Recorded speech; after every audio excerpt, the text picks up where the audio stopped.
teman-teman, nama saya Safira Nur Oktaviani, peserta CPNS tahun 2025 Angkatan 2 Golongan 2. Pada video kali ini, saya akan melakukan rangkuman pembelajaran yang telah kita pelajari, yaitu modul 1 dengan wawasan kebangsaan, bela negara, dan sistem administrasi negara Kesatuan Republik Indonesia atau disebut dengan Sankri. Oke, yang pertama kita membahas tentang wawasan kebangsaan. Apa sih wawasan kebangsaan itu? Wawasan kebangsaan adalah cara pandang bangsa Indonesia mengenai diri dan lingkungannya yang mengutamakan kesatuan dan persatuan wilayah dalam penyelenggaraan kehidupan bermasyarakat, berbangsa, dan bernegara. Di wawasan kebangsaan ini ada 4 konsensus dasar, yaitu Pancasila yang pertama, yang kedua Undang-Undang Dasar 1945, yang ketiga Bhinneka Tunggal Ika, dan yang keempat NKRI. Yang pertama, Pancasila. Pentingnya kedudukan Pancasila bagi bangsa Indonesia dalam hidup bermasyarakat, berbangsa, dan bernegara, sehingga gagasan dasar yang berisi konsep, prinsip, dan nilai yang terkandung dalam Pancasila harus berisi kebenaran nilai yang tidak asing bagi masyarakat Indonesia. Dengan demikian, rakyat rela menerima, meyakini, dan menerapkan dalam kehidupan yang nyata. Dan selanjutnya dijaga untuk gagasan dasar tersebut agar mampu mengantisipasi perkembangan zaman. Selanjutnya, Undang-Undang Dasar 1945. Naskah Undang-Undang Dasar 1945 dirancang sejak tanggal 29 Mei sampai 16 Juli 1945 oleh BPUPKI, yaitu Badan Penyelidik Usaha Persiapan Kemerdekaan Indonesia. Dan pada masa itu, Insinyur Soekarno menyampaikan gagasan dasar pembentukan negara yang beliau sebut Pancasila. Oke, yang ketiga, Bhinneka Tunggal Ika, yaitu sesuai makna semboyan Bhinneka Tunggal Ika yang dapat diuraikan, yaitu berarti berbeda-beda tetapi pada hakikatnya satu.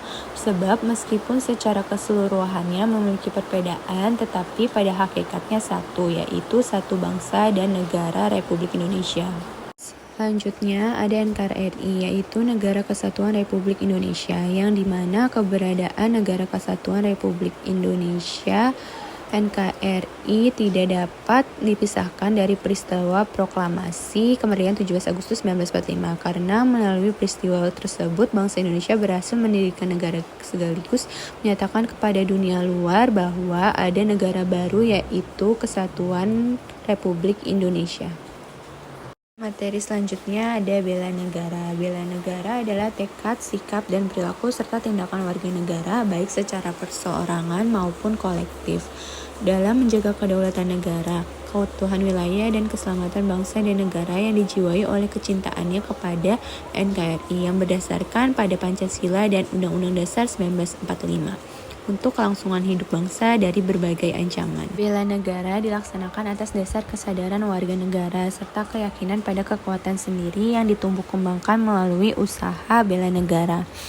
Dan bela negara ini diselenggarakan melalui pendidikan kewarganegaraan atau pengabdian sesuai dengan profesinya.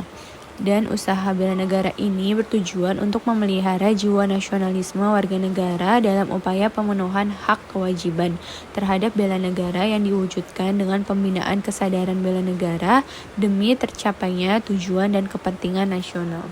Selanjutnya, yang terakhir ada Sistem Administrasi Negara Kesatuan Republik Indonesia atau disebut Sankri. Ini adalah keseluruhan penyelenggaraan kekuasaan negara yang didasarkan pada Pancasila dan Undang-Undang Dasar 1945. Meliputi kelembagaan, ketatalaksanaan, dan sumber daya manusia dalam mencapai tujuan bersama. Oke teman-teman, ketiganya ini dapat disimpulkan ASN yang hanya paham Sankri tetapi tanpa jiwa wawasan kebangsaan dan bela negara bisa menjadi birokrat yang efektif tetapi berpotensi menyalahgunakan kekuasaan. Namun sebaliknya, ASN yang memiliki wawasan kebangsaan dan bela negara tetapi tidak memahami Sankri tidak akan efektif dalam melayani publik. Cukup sekian untuk video rangkuman hari ini. Sampai jumpa di tugas selanjutnya.